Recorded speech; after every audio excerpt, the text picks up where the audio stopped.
جنگ جمل اسلامی تاریخ کی وہ پہلی لڑائی تھی جس میں مسلمانوں نے اپنے ہی مسلمان بھائیوں کے خلاف پہلی بار تلوار بلند کی۔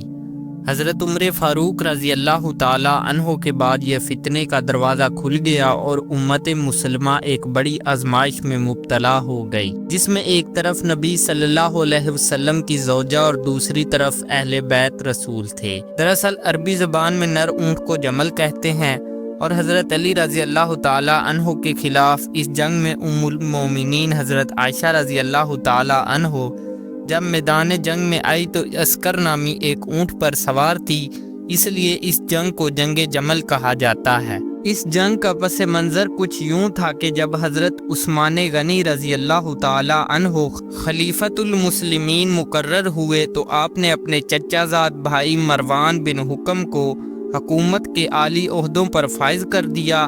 مروان ایک بدبخت اور سازشی شخص تھا، لہٰذا اس نے اپنی سازشوں سے بڑے بڑے قبائل صحابہ جو حضرت عمر رضی اللہ تعالیٰ عنہ کے دور سے گورنری کے عہدوں پر فائز تھے، انہیں معزول کر دیا۔ لہٰذا کچھ ہی عرصوں میں کوفہ اور بصرہ جیسے صوبوں میں بدعنوانی پھیل گئی اور لوگ حضرت عثمان کے متعلق بدگمان ہو گئے۔ وہیں بصرہ اور کوفہ کے لوگ حضرت طلحہ اور حضرت زبیر رضی اللہ تعالی عنہ کی رہنمائی میں حضرت عثمان کو خلافت سے معزول کرنے کا ارادہ کر لیا۔ صوبائی سازشوں کے ذریعے مصر سے بھی ہزاروں لوگ حج کے بہانے مدینے کے لیے نکل گئے، کیونکہ مدینہ اس وقت اسلامی خلافت کا دارالخلافہ تھا۔ ان علاقوں سے آنے والے تمام لوگوں نے حضرت عثمان کے خلاف مدینہ میں بغاوت کر دی اور سورج پتپا ہو گیا۔ ان کا مطالبہ یہ تھا کہ حضرت عثمان نے بنو امیہ کے جن شریر لوگوں کو مصر و شام کا گورنر بنایا ہے انہیں دستبردار کر دیں اور ان کی جگہ حضرت ابو بکر رضی اللہ تعالی عنہ کے بیٹے محمد بن ابو بکر کو مصر کا گورنر مقرر کر دیا جائے، ورنہ یہ بغاوت طول پکڑ جائے گی۔ لہٰذا حضرت عثمان نے حضرت علی اور صحابہ کرام کے مشورے سے ان باغیوں کے مطالبات قبول کر لیے۔ اگلے دن مدینہ ان فدائیوں سے خالی ہو گیا اور قافلہ مصر کو نکل گیا، لیکن مروان کی سازش سے ایک جعلی خط الچی کے ذریعے مصر کے گورنر کو بھیجا گیا، جس میں یہ لکھا تھا کہ وہ قافلہ جیسے ہی مصر پہنچے محمد بن ابو بکر سمیت انہیں قتل کر دیا جائے۔ ہوا یہ کہ اس الچی کو راستے میں ہی مصر واپس لوٹنے والے باغیوں نے پکڑ لیا اور خط پڑھ کے برہم ہوئے۔ تمام باغی مدینہ واپس لوٹے۔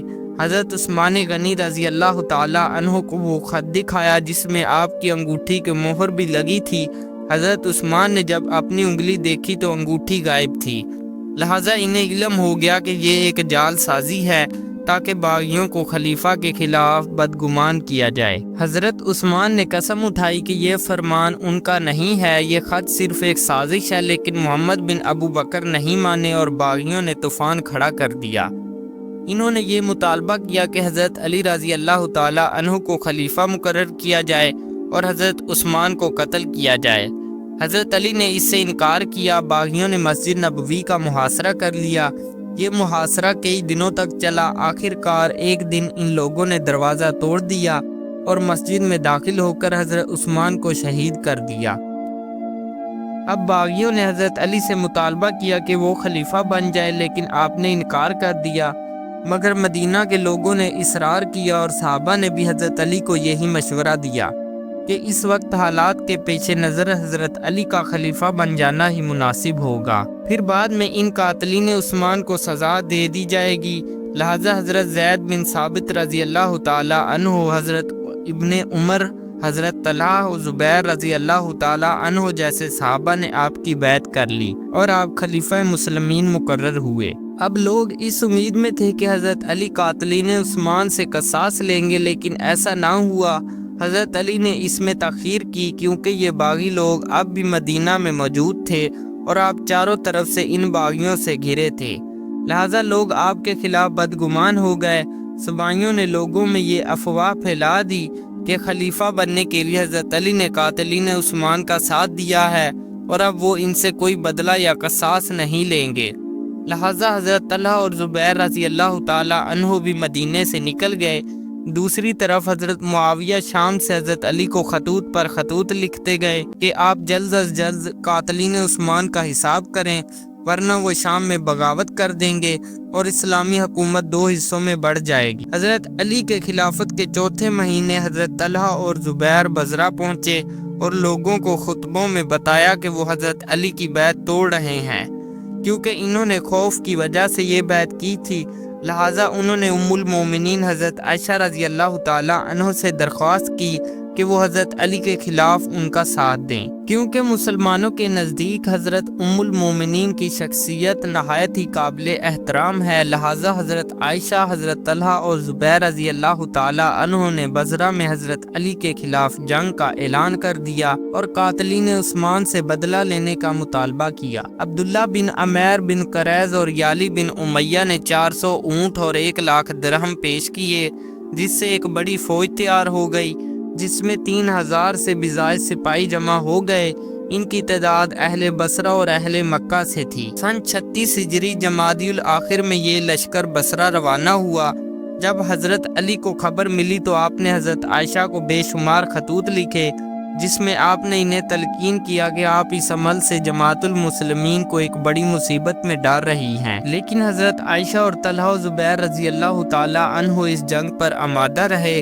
لہٰذا حضرت علی مدینہ سے شیعان علی حضرت عمار ابن یاسر، مالک اشتر، امام حسن اور حسین علیہ السلام کے ساتھ دفاع کے لیے بصرہ کے سرحدوں کی طرف روانہ ہوئے۔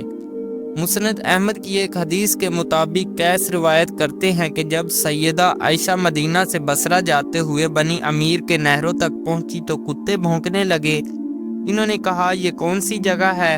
تو لوگوں نے کہا یہ حوض کے پانی کا مقام ہے۔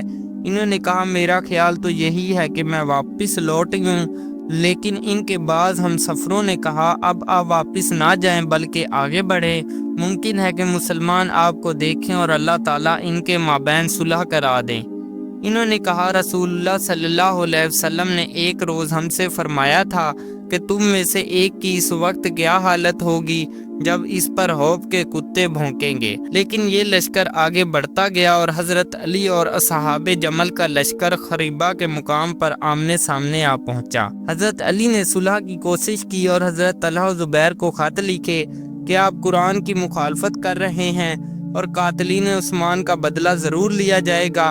آپ ان باغیوں کا ساتھ دے کر مسلمانوں میں تفرقہ نہ پھیلائیں۔ مگر جنگ کی آگ بھڑک اٹھی اور دونوں لشکر کا ٹاکرا ہو گیا۔ اس جنگ میں بہت سے اصحاب جمل قتل کیے گئے، لہٰذا باغیوں کا گروہ بھاگنے لگا۔ حضرت طلحہ بھی شہید ہو گئے۔ ایک روایت کے مطابق جب حضرت طلحہ پر یہ ظاہر ہوا کہ وہ غلطی پر ہیں تو وہ خود جنگ کے دوران پیچھے ہٹ گئے، اس لیے آپ کو مروان نے ہی شہید کروایا۔ روایتوں کے مطابق حضرت علی نے اس اونٹ کے پاؤں ذوالفقار سے کٹ دیے جن پر ام المومنین سوار تھی۔ لہٰذا جنگ کا خاتمہ ہوا اور حضرت علی نے حکم دیا کہ کسی بھی شخص کو قیدی نہیں بنایا جائے گا، کسی کا مال نہیں لوٹا جائے گا، اور حضرت عائشہ کو عزت و احترام کے ساتھ ان کے بھائی محمد بن ابو بکر کے ہمراہ مدینہ بھیج دیا گیا۔ بعد میں جب اہل بصرہ نے حضرت عائشہ رضی اللہ تعالی عنہ کو وہ خطوط دکھائے جس میں انہوں نے لوگوں کو حضرت علی کے خلاف بھڑکایا اور قاتلین عثمان سے بدلہ لینے کے لیے اکسایا تھا، تو حضرت عائشہ نے انکار کر دیا۔ وہ خط انہوں نے کبھی لکھے ہی نہیں تھے بلکہ یہ باغیوں کی سازش تھی۔ تب ام المومنین پر یہ راز افشا ہوا کہ وہ شدید غلطی پر تھیں۔ احادیث کے مطابق بعد میں حضرت عائشہ جب بھی جنگ جمل کو یاد کرتی تو روتی تھی اور کہا کرتی کہ ہائے افسوس، مجھ سے یہ بدعت سرزد ہو گئی کہ میں حضرت علی کے خلاف نکلی۔